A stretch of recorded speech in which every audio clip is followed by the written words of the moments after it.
What's up, everyone? Wolfgang back with another Dorkfish review, and today we are going to get it with the Mezco 112 exclusive Dr. Fate. Let's jump in.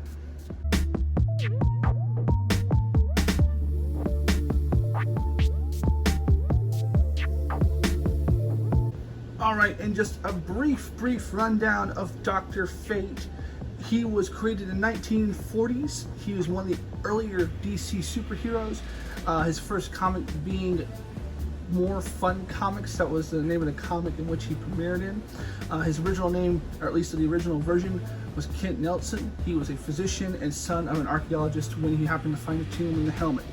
The character Dr. Fate, his power derives from some of his trinkets, but for the most part, really his main power derives from his helmet. It's what the helmet of Naboo, it's what connects Dr. Fate or Kent Nelson to Naboo, making him almost divine or godlike. So that's just a quick rundown of the character, but enough about that, let's get into the figure itself. Alright, and as always, first we are going to talk about accessories.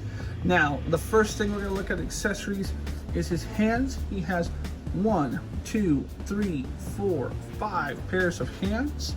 All of them very well done. Of course, the hands that are on him right now are not the hands that you see on him in box. They are a stylized pose hand for him to make some of his symbols and gestures as he is doing his magical powers. You have the standard fisted hands that come in package, right? You have some stylized hands, very well done. I like the armor and the coloration and the painting, the detail in the palm, excellently done across all of these. So another stylized hand. All these hands are very stylized, very nicely done. So kind of a gripping hand here, catch a punch or to hold something magical like a magical sphere or in his hand, right? And then of course the hands here on him for the remainder of the video, right? So next we also have his alternate head. This is Mr. Kent without the helmet. I gotta say, as far as head sculpt and headwork and paint goes, I think it looks fantastic. Is it my favorite design? Not specifically. I feel like his skin is a little off, just a little. Could just be me, but I don't know, I'm not a huge fan of the face. I think it's sculpted well, I think it's painted well, just not the particular face from the comics I would have wanted. He also does come with a spare helmet. So this is just a standard helmet, very cool to have though. So you can do some stylized things with him holding the helmet or the helmet floating around him. I've seen some really good pictures done of some magical shots of like the helmet floating around him in the book and so forth. So if you're really good with those kind of shots, then you will enjoy messing around with those two pieces. Next you have this neat little part that clips onto either wrist and it hinges. And the reason why is because you have these magical effects such as his signature right here. These little see-through effects that peg or port right into this plastic piece right here. So I can just gotta be careful. I have had people say that they've had issues with it breaking, so be very careful with it.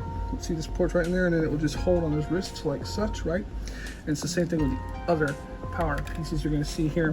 One of them a little more old school, kind of similar to some stuff you'd seen in the old comics, including Doctor Strange comics as well. And this one right here, kind of a multi-layered one, kind of cool. I like it. See how that does over here? That's actually kind of cool. I like that. Liked it a lot. And then the last accessory, which I think is fantastic, probably the best accessory that comes with, is the book here. This book of spells. I think it's called the Book of Naboo. I could be wrong, but I know it's this book of spells. So you see you've got the symbol on the front, and it does hinge open. And this is the cool part about it. I've got to reach in and get this here. There we go. Cool. Cool part about it is an actual book. Like there is written text on every page. It's not the same thing every page. There's different pages with different symbols. Let's see if we can find that page back right quick. But yeah, different pages with different symbols and everything done in here, and it is done so well. It's very cool, very well done. I like this a lot. I kind of wish Mezco had done it with the Book of the Dead for their Evil Dead Ash. That's something that's taking an accessory extra mile, which I love. Now, that's all the accessories that come with them, but I do want to talk about a couple of other things that are really neat to this particular figure, so let me jump into that. So first being is that the cape itself is a wired cape. I like that, the kind of material it is, and the fact it's wired from on the collar and all the way across the tail and the sides. So that's very nice, very neatly done. But you'll notice, probably if I turn off lights here, his glowing eyes and glowing chest. He's a very, very cool part that's in the center that you can turn off. I'm not going to leave it on the whole review, but he has a part in his neck, so he doesn't have a lot of articulation. But if you take this off, boop, you'll see that right there, right? So to get that off, you just turn it to the side and lift up. There you'll see this here, and it's got a little on-off switch. So it doesn't come with the batteries already in it. It comes with the batteries separate, and you just put the batteries in it. Boom. There you go. So it's off for now. So you put that tube right back down the neck. I'm gonna do the rest of the review without the eyes glowing, but it does limit it a little bit of articulation, but I think it's very worth it. I really like what they've done. Be careful, it's a little tight. There you go. I like what they've done. I like how they incorporated that. I know it's similar to, or it's not anything different. They did it with Cable. They did it with the Kriegs. I'm not sure if they did anything else. Correct me if I'm wrong. I think those are the only ones. But so it's not something new.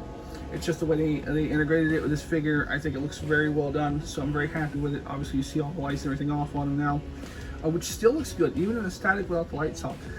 Still, he looks very good. So, and speaking of looking good, we're going to go on to aesthetics.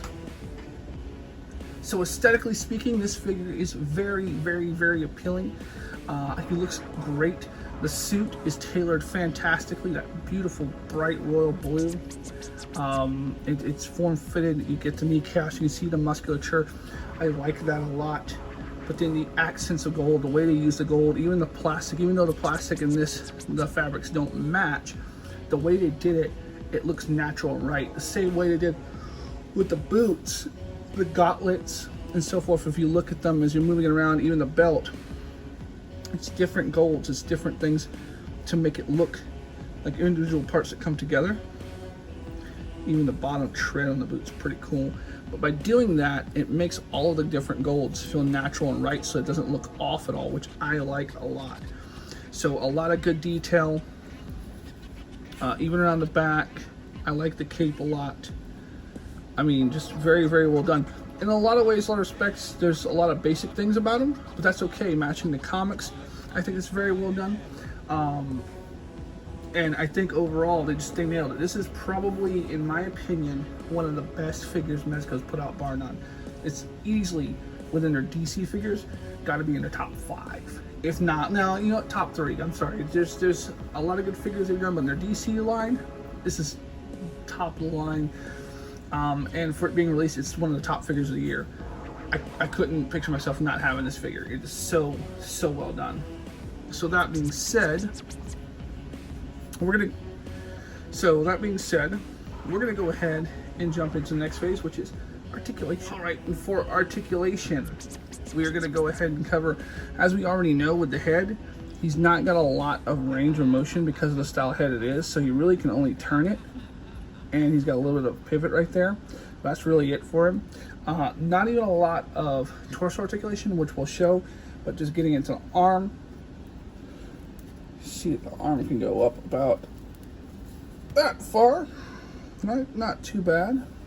And come back down. A little stiff joint there. He can bring it pretty far up. You see, before it starts to pull on the fabric, or just as it starts to pull on the fabric, he's already got it above his head, which is very nice. So the kind of fabric they have is very forgiving for that. It works well. He has, let me just adjust here how I'm doing this. Perfect. So he has a bicep swivel, which is very nicely done. You've got a double jointed knee, elbow. Start to say knee there. Double jointed elbow, which is very nice. You have, your regular wrist hinge, right? So you can do some different things with that. When you go into our torso articulation, we talked about moving forward. You can move about that far forward, I guess for reference, and about this far back, and that's using the upper and lower section. He's not got a lot of range. Probably has to do with the parts in his chest. So I don't want to push that too much because I don't want to bust anything there. That's about his range of motion there. Now into his legs.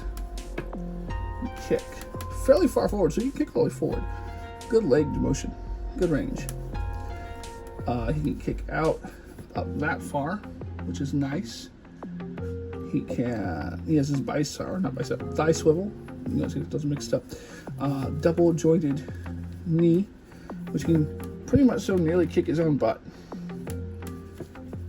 There is a boot swivel, of course, and then ankles can go about that far down. Well, that far up, push it a little, and then an okay, but not fantastic ankle rocker. Now, here's the thing. I know there's a little more limit in articulation to him than it is compared to some of the other figures, but frankly, that doesn't bother me as much because Dr. Fate is not, at least in my experience with him in the comics, he's not like this really super agile fighter. He's not like Batman. He's not like Robin. He's not even like Superman per se. I mean, he can swing and hit hard, but most of his stuff is with magic. He is, for all intents, I don't want to say that DC is Doctor Strange because he was before Doctor Strange. So if you look at the way Doctor Strange fights, it's really what you're going to get out of him more often than not. He can fight, he can swing with big boys in that regard, but he's more apt to use his magic, so there's no need for him to be this physically agile character. You can get the poses you want out of him for the most part, and they'll look really, really good.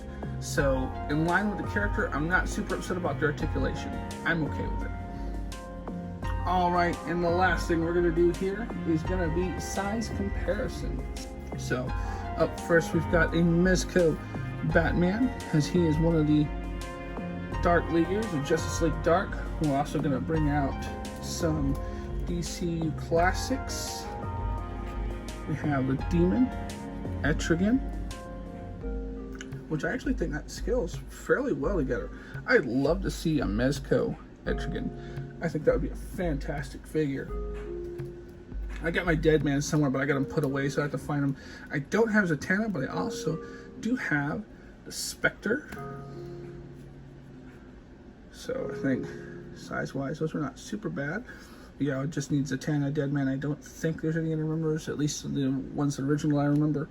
But yeah, there's those guys. All fit in very well. I like that size there. And then for a Marvel comparison, let's put him next to a Marvel Legends, because I don't have the Mezco anymore, Doctor Strange. I say I don't have the Mezco anymore, and that is because, oops, let me get him standing right quick. You can see they got kind of a similar hand gestures going. Sorry, a little gummy, a little harder to get this figure to stand. Boom, so let's see. But not bad. I think the Mezco's a little taller than him, and I think in reality, they're about the same height or so. So, I mean, the Doctor Strange could be a little taller, the Fate a little short, just a little. But otherwise, they don't look too bad next to each other. But yeah, most people, when they think of these characters, they tend to think of Doctor Strange first, before Dr. Fate. But Dr. Fate does actually predate Strange, and is, I guess, really the inspiration somewhat for Strange, among other characters.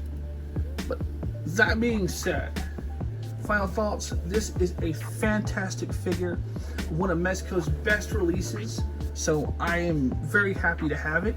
I can't wait to see what else they do, what are DC characters. I know they had the Wonder Woman, which came out, which I have on my shelf. There's a few others they've done, like the KG Beast, which was a fantastic figure.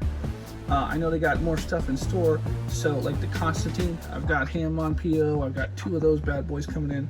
I can't wait to get a hold of them. So, but yeah, this figure, well worth it. If you don't have them, go and get them. That being said, guys, I hope that you liked this video. If you did, please like, share, subscribe. Let me know your thoughts on the bottom. I do take requests. Hit me up in the comments. And that being said, I'm going to catch you in the next video. Till then, peace.